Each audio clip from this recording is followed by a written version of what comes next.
नमस्कार दोस्तों, स्वागत है आपका हमारे YouTube चैनल एडुमेनिया पर।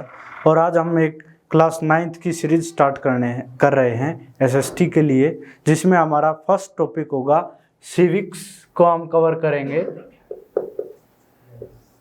फर्स्ट टॉपिक होगा, सबसे पहले हम इसमें जानेंगे कॉन्स्टिट्यूशन के बारे में, क्योंकि आपकी मोस्टली सिविक्स क्लास 9th के लिए मोस्टली सिविक्स किसको कवर करेगी? कॉन्स्टिट्यूशन के। तो सबसे पहले हम कॉन्स्टिट्यूशन को जानेंगे, संविधान को जानेंगे और देखते हैं इसमें मेन पॉइंट क्या है और इसका फॉर्मेशन कैसे बना। चलो अब स्टार्ट करते हैं। सबसे पहले अगर हम देखें भी कॉन्स्टिट्यूशन है क्या, कॉन्स्टिट्यूशन है क्या? तो कॉन्स्टिट्यूशन क्या है? Constitution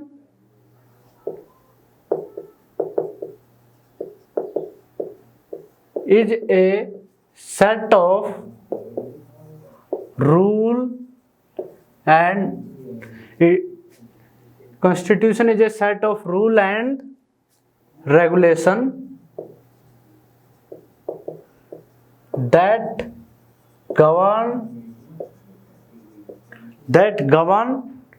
our country,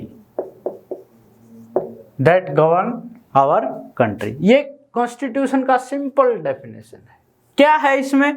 rule and regulation, जिसके तहत हमें चलना है, हमारी गवर्नमेंट को काम करना है, एज ए इंडिविजुअल हमें उस पर काम करना है, इससे बाहर हम नहीं जा सकते। तो कॉन्स्टिट्यूशन बना कैसे, हमारे देश का संविधान बना कैसे, सबसे पहले हम ये डिस्कस करेंगे, फिर हम इसके पार्ट्स के बारे में डिस्कस करेंगे। तो देखो, इसकी शुरुआत होती है after the end of second world war. तो सेकेंड वर्ल्ड वॉर का जो टाइम पीरियड है वो क्या है? From 1939 to 45। इसमें एक चीज आप देखो भाई, यहां पर इस वर्ल्ड वॉर का हिस्सा था ब्रिटेन, और भी देश थे, लेकिन ब्रिटेन, हमारा संबंध सिर्फ ब्रिटेन से है इस चैप्टर में। क्यों? India is a colony of Britishers. तो ब्रिटेन, ये वर्ल्ड वॉर खत्म हुआ, उसके बाद ब्रिटेन में इलेक्शन होते हैं। ब्रिटेन में बेसिकली दो पार्टियां हैं, first one is conservative, second one is labour party. Conservative and labour party. Conservative का मीनिंग क्या है? जो पुराना सिस्टम है उसको प्रोटेक्ट करना, उसको आगे बढ़ाना, ये कंजर्वेटिव का मीनिंग होगा। अब कंजर्वेटिव पार्टी क्या चाहेगी? क्या कंजर्वेटिव पार्टी ये चाहेगी कि इंडिया को फ्री कर दें? नहीं चाहेगी। लेकिन तब वहां पर इलेक्शन हुए आफ्टर 1945, तो ब्रिटेन में किसकी गवर्नमेंट बनी? लेबर पार्टी की। और ये लेबर पार्टी की गवर्नमेंट इंडिया को फ्री करने के पक्ष में थी। ये लेबर पार्टी की गवर्नमेंट इंडिया को फ्री करने के पक्ष में थी। फिर उसके बाद क्या होता है देखते हैं हम।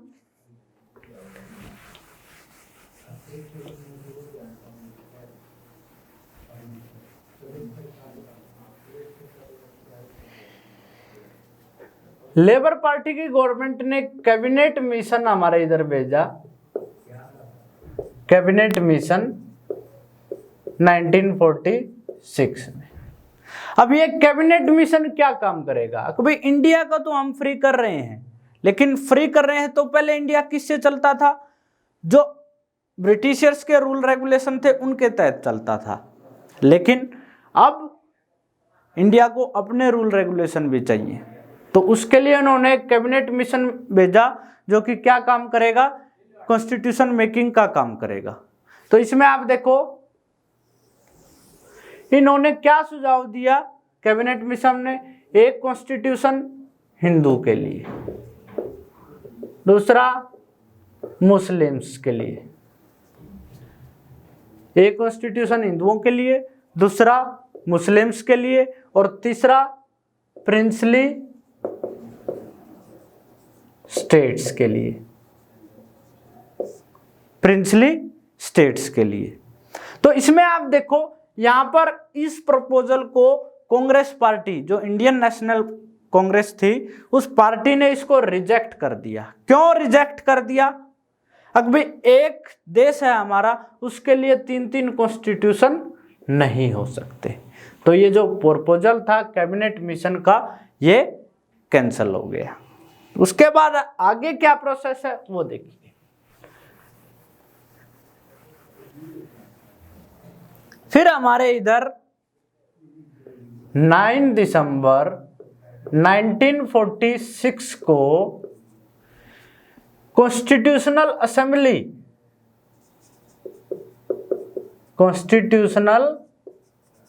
असेंबली का फॉर्मेशन होता है, संविधान सभा का फॉर्मेशन होता है, जो इंडिया में कॉन्स्टिट्यूशन मेकिंग का काम करेगी। 9 दिसंबर को इसका फॉर्मेशन होता है।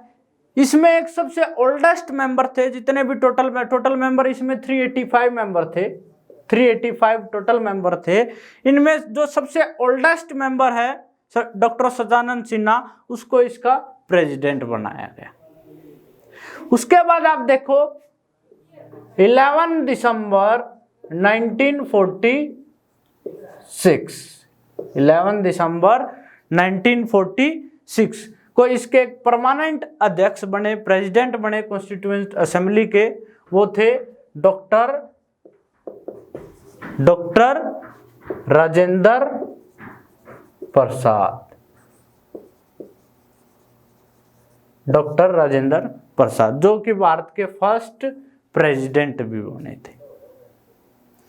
फिर एक टाइम आता है इसमें 13 दिसंबर 1946, इसमें जवाहरलाल नेहरू, जो भारत के फर्स्ट प्राइम मिनिस्टर थे, उन्होंने ऑब्जेक्टिव रिजोल्यूशन पेश किया।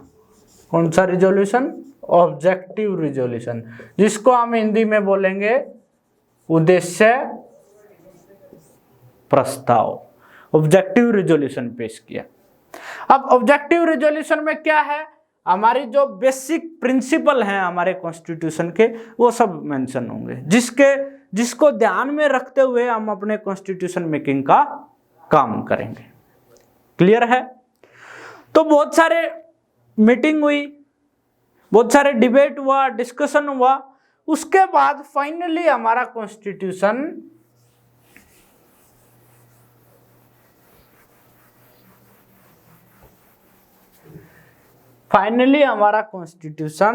26 नवंबर 1949 को कंप्लीट हो गया, बनकर तैयार हो गया। 26 नवंबर 1949 को, जो कि स्टार्ट कब हुआ था? 9 दिसंबर 1946 को। अगर हम यहां टाइम कैलकुलेट करें, तो टाइम हमारा क्या आएगा? 2 years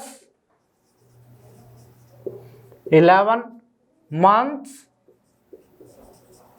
and 18 days। 2 year 11 months 18 days। बहुत सारे बच्चे कंफ्यूज होंगे, अब भाई ये 26 नवंबर क्यों? हमारा रिपब्लिक डे, जब हमारा कॉन्स्टिट्यूशन लागू हुआ था, वो तो 26 जनवरी 1950 को हो गया था, 1950 को हुआ था।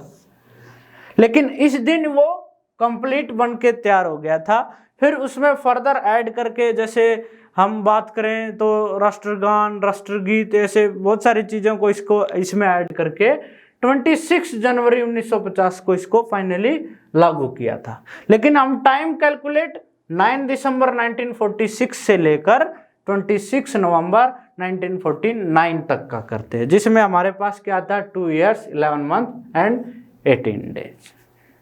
क्लियर है? अब हम बात करते हैं basic principle of our constitution. अब basic principle of our constitution, आप कोई भी एनसीईआरटी की किताब उठाओ, एंड स्पेशली एसएस में, उसमें फर्स्ट पेज में क्या आता है आपके सामने? प्रीएम्बल, प्रस्तावना आती है। इसमें बेसिकली हमारे कॉन्स्टिट्यूशन की बेसिक चीजें मेंशन हैं। अब वो बेसिक चीजें क्या हैं वो हम देखते हैं। तो सबसे पहले India is a democratic, India is a democratic country, India is a secular, India is a sovereign, India is a socialist, समाजवाद, and India is a republic, गणतंत्र। India is a republic. तो ये बेसिक चीजें हमारे सामने हैं। सबसे पहले अगर हम बात करें डेमोक्रेटिक, डेमोक्रेटिक मीन्स हमारे इधर क्या है, लोकतंत्र है, लोकतंत्र है। वी चूज, डेमोक्रेसी का क्या मीनिंग होगा, we choose our representative, representative by our own votes, we choose our representative by our own votes. अब आपके रिप्रेजेंटेटिव कौन है, जैसे मैं आपको बताऊं, अभी पंचायत इलेक्शन होते तो आपका रिप्रेजेंटेटिव पूरे गांव के लिए एक सरपंच होता है, वार्ड के लिए एक मेंबर होता है, उनको आप अपनी वोट्स के थ्रू उनको चूज करते हो और अपनी विशेष और एस्पिरेशन जो आपकी हैं उनको कंप्लीट करते हो। अगर उससे अबव लेवल पे हम जाएं, जैसे हम ब्लॉक वाइज अगर जाएं तो उसके लिए MLA, member of legislative assembly. District wise जाएं तो उसके लिए हम चूज करते हैं डिस्ट्रिक्ट, 2 डिस्ट्रिक्ट्स को कंबाइन करके उसके लिए हम चूज करते हैं एमपी, मेंबर ऑफ पार्लियामेंट। वो आप सभी के रिप्रेजेंटेटिव होते हैं जिनको आप डायरेक्टली अपना वोट डालकर चूज करते हो। तो वो होता है डेमोक्रेटिक स्ट्रक्चर। क्लियर है? उसके बाद नेक्स्ट अगर हम देखें वो क्या है, सेकुलर। नेक्स्ट क्या है, सेकुलर।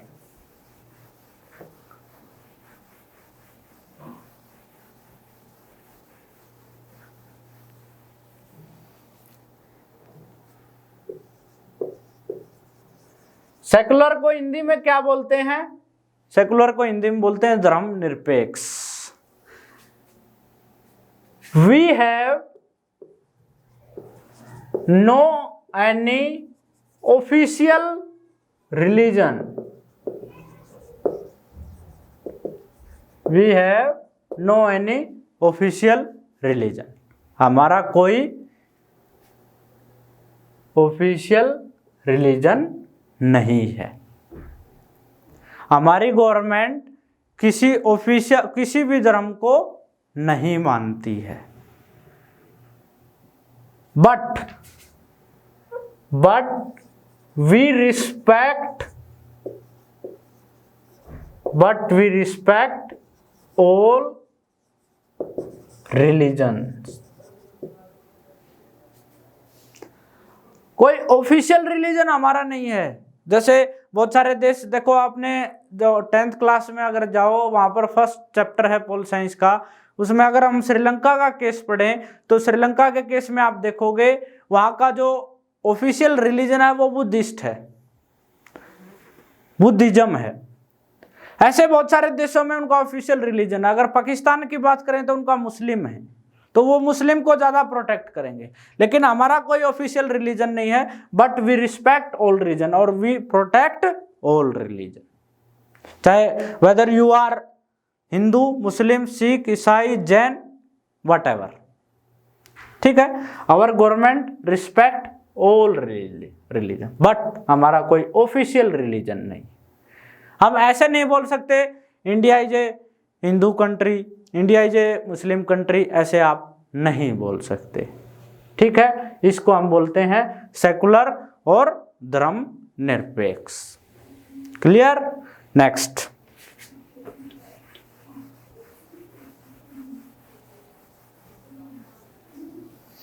नेक्स्ट है सोवरन। सोवरन। सोवरन को हिंदी में बोलते हैं हम धर्म निरपेक्ष। धर्म निरपेक्ष नहीं, धर्म निरपेक्ष नहीं बोलेंगे, संप्रभु। क्या बोलेंगे? संप्रभु। संप्रभु का मतलब क्या होता है? We make our own decision without any internal और एक्सटर्नल प्रेशर, और we can say influence,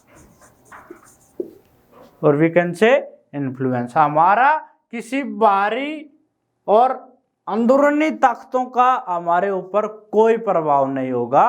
we make our own decision independently. इसको हम क्या बोलेंगे? संप्रभु और सोवरन। अब कोई देश प्रेशराइज करने लग जाए कि आप इंडिया में ये पॉलिसी लागू कीजिए, ये पॉलिसी लागू कीजिए, नहीं, हम अपने बेस पे उन पॉलिसी को इम्प्लीमेंट करेंगे। हाँ, इसका मतलब ये नहीं है हम किसी की मानेंगे नहीं।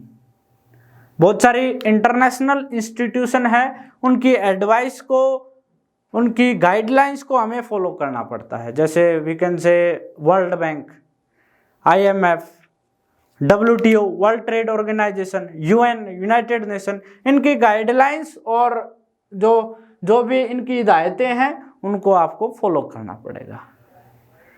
ठीक है, इसको हम बोलेंगे सोवरन, संप्रभु।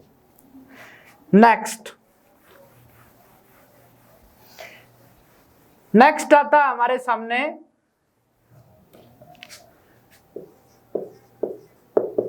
सोशलिस्ट। सोशलिस्ट को हम क्या बोलेंगे? समाजवाद। समाजवाद। हम क्या करेंगे इंडिया में? हम सभी धर्मों का, सभी लैंग्वेज ग्रुप का, सभी लोगों का सम्मान करेंगे। और सम्मान कैसे होगा? जब सभी को इक्वल राइट्स मिलेंगे।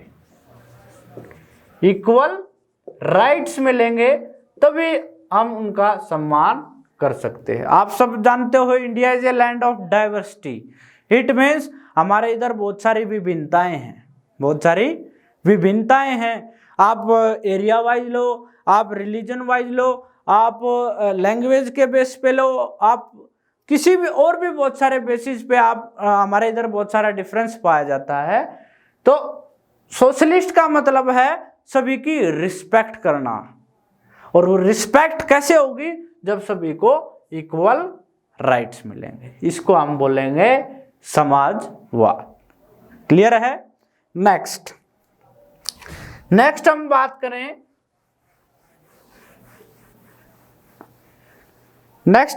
करें तो नेक्स्ट टर्म हमारे सामने आती है रिपब्लिक। रिपब्लिक, इसका सिंपल मीनिंग ये होता है, रिपब्लिक मीन्स गणतंत्र। इसका सिंपल मीनिंग क्या होगा? अभी India have a president. India have a president जो क्या है? हमारे देश का हेड है। India have a president which is the head of our state. President है, प्रेसिडेंट क्या है? वो head of our country. Head of our country. इसके आगे एक कंडीशन और लगेगी, जो प्रेसिडेंट की जो पोस्ट है वो कोई हायरार्किकल पोस्ट नहीं है, वंशवाद नहीं है इसमें। जैसे होता है कि भी राजा का बेटा राजा, राजा का बेटा राजा, ऐसा कोई सिस्टम नहीं है। हमारे इधर इलेक्शन होते हैं और इलेक्शन के थ्रू जो विनर होगा वही हमारा प्रेसिडेंट बनेगा। ठीक है, तो इंडिया हैव ए प्रेसिडेंट और ये कोई हायरार्किकल पोजीशन नहीं है। इसको हम क्या बोलेंगे? रिपब्लिक। इसको हम क्या बोलेंगे?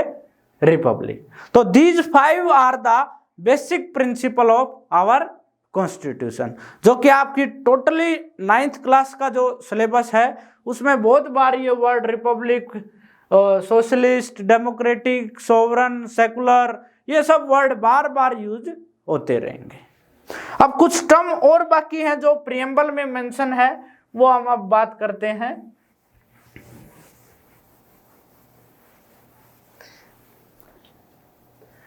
अब जैसे मैं एक टर्म लिखता हूं इकोनॉमिक